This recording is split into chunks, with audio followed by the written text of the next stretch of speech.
que Dieu puisse vous enlacer, pour que Dieu puisse vous remplir du Saint-Esprit, il est nécessaire une livraison complète. N'importe l'erreur que vous avez commis, le péché que vous avez commis, n'importe. Dieu ne considère point. Tout ce que Dieu attend pour se manifester dans votre vie, c'est la sincérité. C'est la livraison complète sur l'autel. Il y a un verset au livre d'Ésaïe que nous allons vous montrer dans les écrans qui laisse bien clair la raison pour laquelle plusieurs personnes qui sont dans l'Église ne reçoivent pas le Saint-Esprit et continuent à vivre une vie de souffrance qui peut-être soit votre cas. Lisez, s'il vous plaît, qu'est-ce que le Seigneur dit? Et le Seigneur dit, c'est le Seigneur qui dit, ce n'est pas l'Église, c'est le Seigneur qui dit. Qu'est-ce que le Seigneur a dit?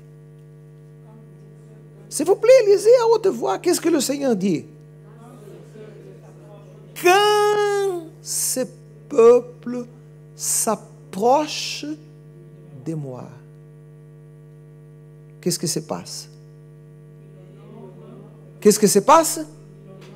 Il m'honore de la bouche et des lèvres, mais son cœur est éloigné de moi. Et qu'est-ce que sert offrir à Dieu un honneur de lèvres et pas un honneur du cœur? Qu'est-ce que sert à Dieu? Laissez-moi parler, s'il vous plaît, les femmes maintenant. Madame, voulez-vous ou voulez-vous avoir un homme, un mari qui vous donne beaucoup d'argent, mais qui ne vous aime pas?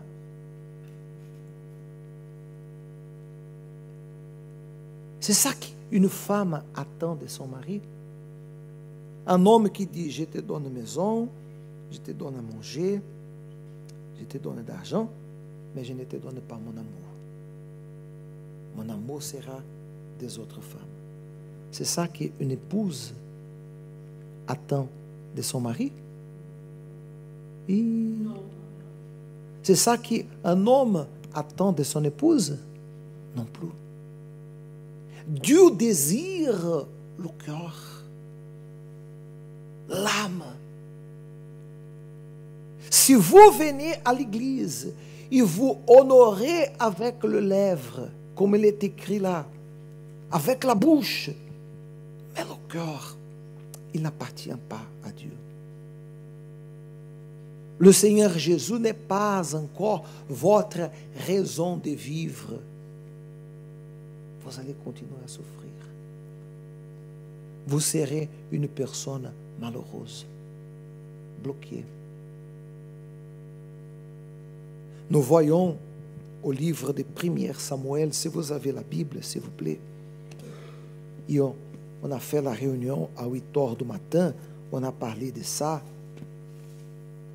qui nous touche beaucoup, cette parole.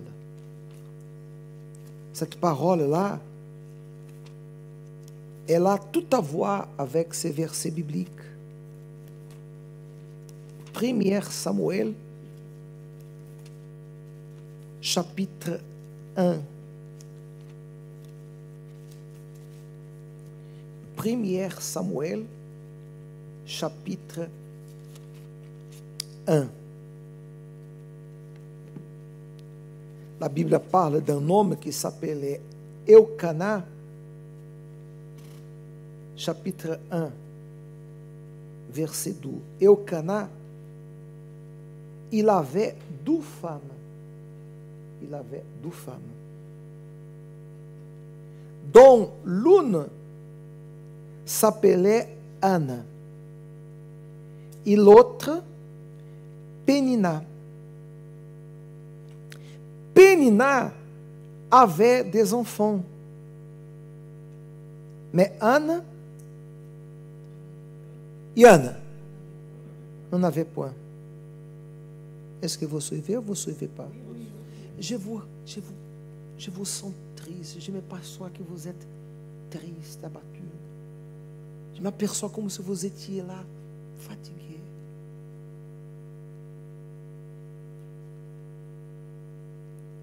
Faites attention à ça, messieurs, dames. Ici, c'est la clé pour changer votre vie, pour changer votre histoire,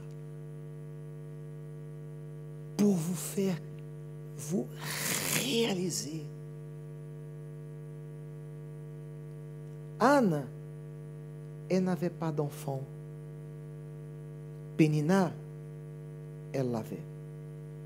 Chaque année, entendez bien, chaque année, cet homme montait de sa ville à Silo pour se prosterner devant l'Éternel des armées et pour lui offrir des sacrifices.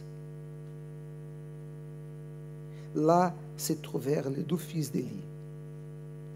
À Silo était le tabernacle, et dans le tabernacle, l'arche de l'alliance, qui symbolisait la présence de Dieu.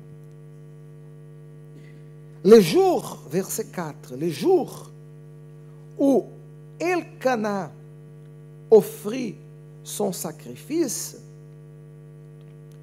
il donnait des portions à Pénina, sa femme,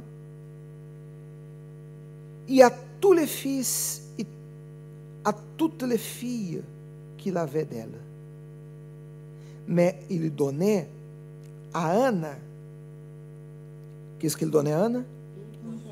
Une portion double, car il aimait Anna, que l'Éternel avait rendue stérile. Sa rivale, Pénina, sa rivale, lui prodiguait des mortifications pour la porter à s'hériter de ce que l'Éternel l'avait rendue stérile. Et toutes les années,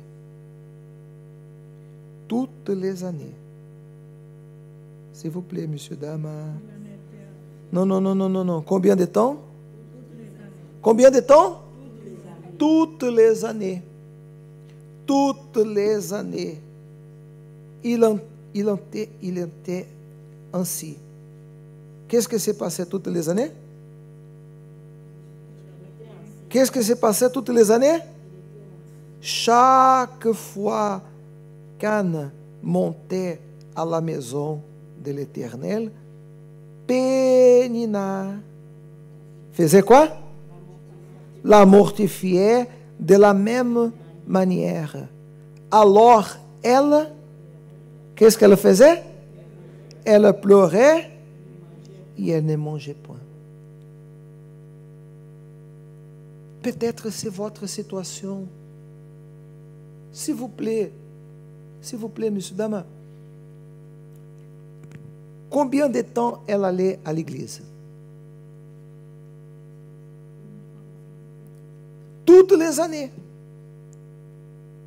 Ici, ne dit pas combien des années, mais ici dit que toutes les années, elle sortait de sa ville, elle voyageait à Silo, elle offrait des offrandes à l'Éternel, elle présentait des sacrifices, et elle retournait à sa ville complètement changée, transformée et bénie.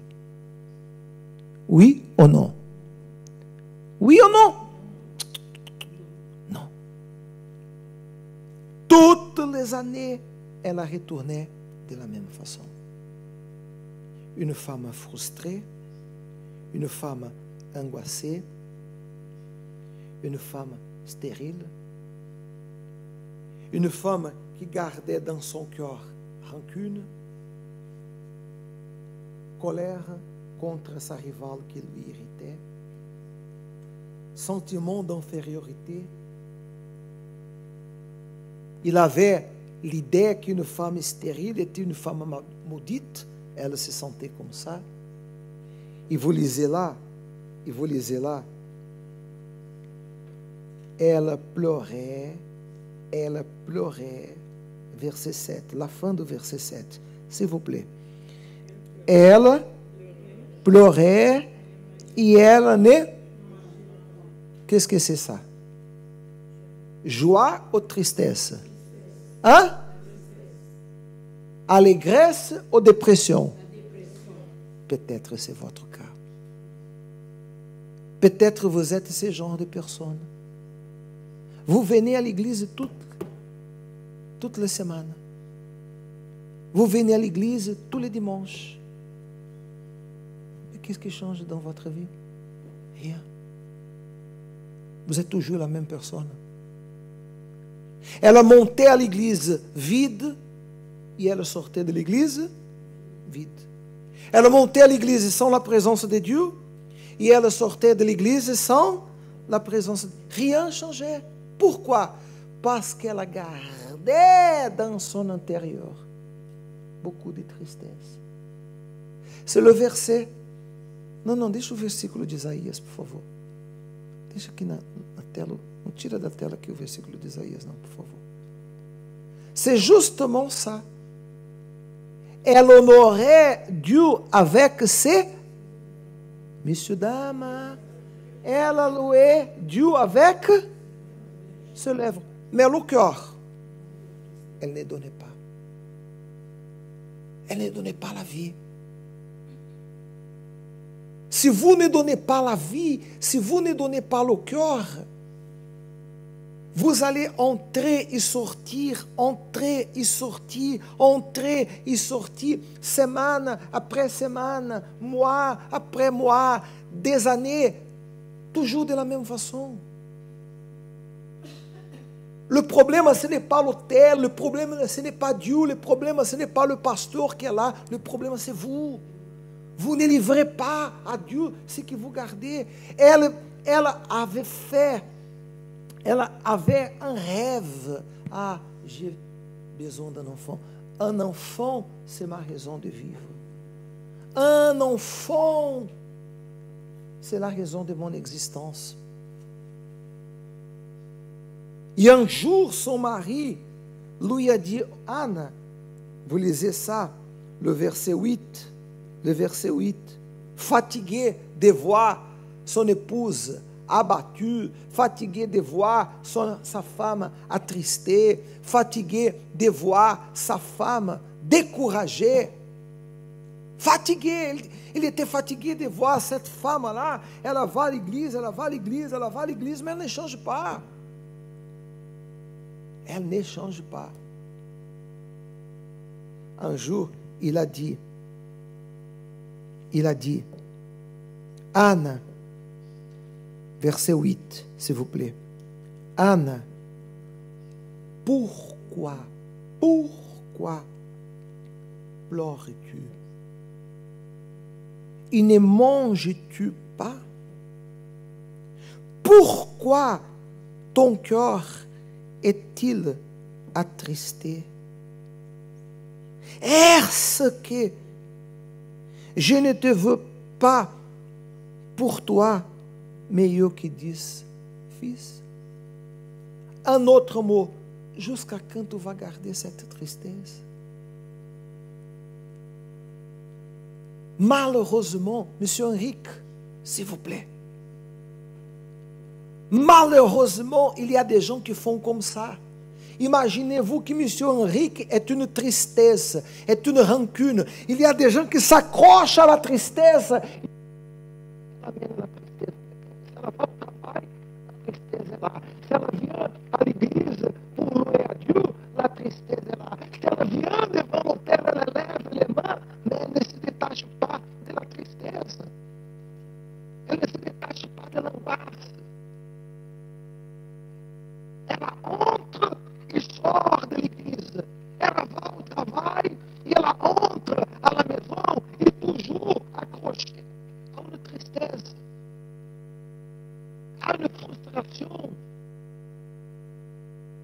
há un sentiment qu'elle garde contre quelqu'un,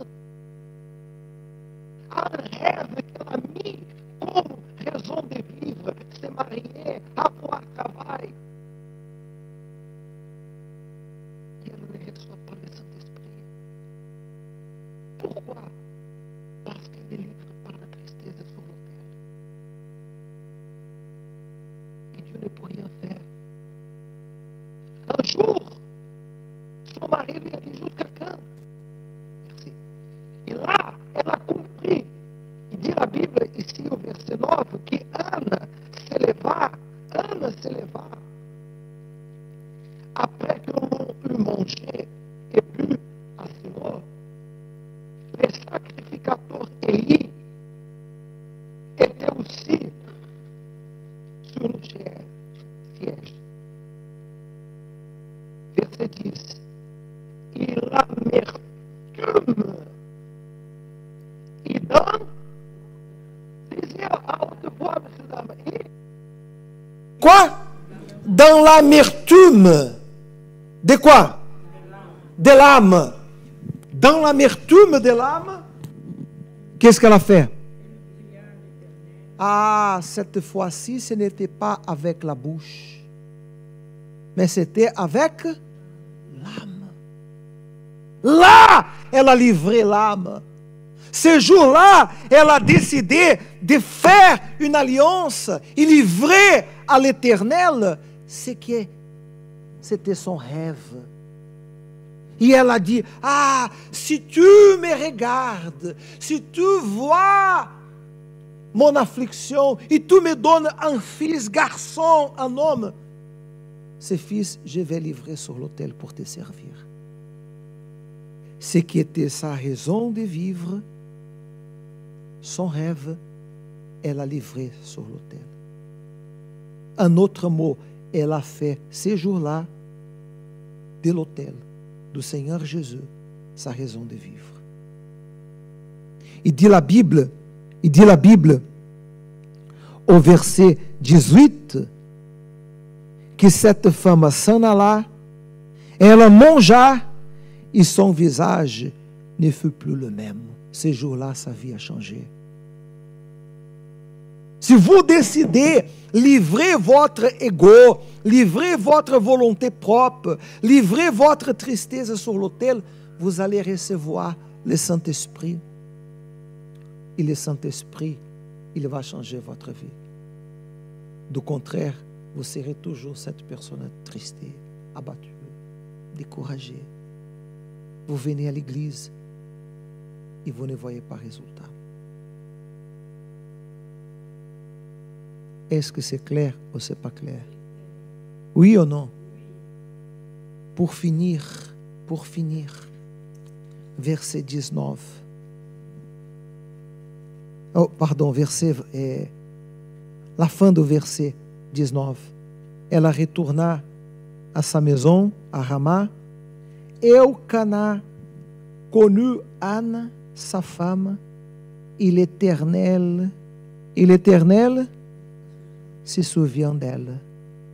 Dans le cours de l'année, Anna devient enceinte et elle enfanta un fils qu'elle nommait Samuel. Le jour qu'elle a décidé livrer sur l'autel son rêve, tout ce qu'elle voulait, elle a dit, Seigneur, je livre à toi. Ces jours-là, elle a eu une expérience avec Dieu. Vous pouvez avoir cette expérience maintenant. Et nous sommes ici pour prier en votre faveur, pour vous aider, mais je ne peux pas livrer votre vie. La livraison est personnelle. Si vous ne livrez pas tout ce que vous gardez dans vous, vous allez continuer à vivre une vie limitée, bloquée, attristée, affligée. Et ni Dieu, et ni personne pour rien faire pour vous. Mais si vous décidez livrer sur l'autel, votre vie va changer. Lisez chez vous le chapitre 2 son cantique.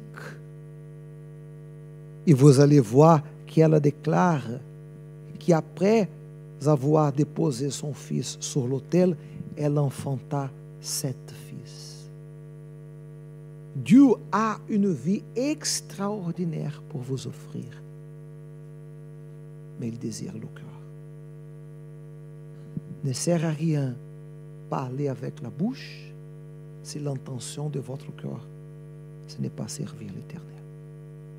Il connaît. Hier, j'étais en train de parler avec le pasteur de l'église. Il y a des gens dans l'église qui est là, en train de lutter. Dieu, aide-moi. Aide-moi. Seigneur, j'ai un problème. Aide-moi. Elle lutte, elle prie, elle prie, elle prie, elle prie, elle prie. Il n'existe pas de réponse. Dieu ne donne pas. Parce que Dieu sait que le moment que la personne reçoit, elle sera comme un des 9 lépreux qui ont reçu et ont dit au revoir, au revoir. Jésus désire votre cœur.